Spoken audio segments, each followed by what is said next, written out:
चालू आर्थिक वर्षाच्या सुरुवातीच्या 8 महिन्यात जकातीच्या तुलनेत नगण्य वसुली असणाऱ्या स्थानिक संस्था कराने 9 महिन्यानंतर एकूण उत्पन्नात आघाडी घेतल्याचे स्पष्ट झाले आहे। डिसेंबर 2013 पर्यंत एलबीटीतून पालिकेला 978 कोटी रुपयांचे उत्पन्न मिळाले आहे।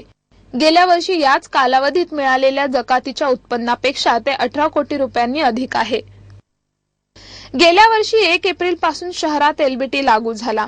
आर्थिक वर्षाच्या पहिल्या 6 महिन्यात एलबीटीतून मिळणारे उत्पन्न तुटपुंजे होते। त्याचा परिणाम बजेटमधील विकास कामांनाही बसला। गेल्या 3-4 महिन्यांपासून एलबीटीचे उत्पन्न वाढत असून डिसेंबर मध्ये एलबीटी पोटी 118 कोटी रुपये पालिकेच्या तिजोरीत जमा झाले। डिसेंबर 2013 पर्यंत जकातीच्या तुलनेत एलबीटीचे उत्पन्न कमी होते। जानेवारीतील वसुलीमुळे आर्थिक वर्षात प्रथमच एलबीटीतून जकातीपेक्षा अधिक महसूल मिळाला आहे।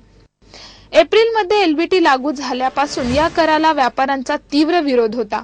त्याचा परिणाम पालिकेच्या उत्पन्नावर झाला। राज्य सरकारच्या परवानगीने नोव्हेंबर पासून पालिकेने एलबीटी चुकविणाऱ्यांवरही कारवाईचा बडगा उगारला। त्यामुळे नोंदणी न करणाऱ्या आणि नोंदणी करूनही 1 रुपयाचाही भरणा न करणाऱ्यांवर दंडात्मक कारवाईसह दुकाने सील करण्याची कारवाई करण्यात आली। तसेच व्यापाऱ्यांच्या मार्गदर्शनाखाली शंका निरसनासाठी पालिकेने दर गुरुवारी एलबीटी डे सुरू केला आहे। दारू सिगारेट पोटी 8.5 कोटी जमा डिसेंबर मध्ये केल्या जाणाऱ्या इयर एंड सेलिब्रेशनचा फायदा पालिकेला झाला आहे।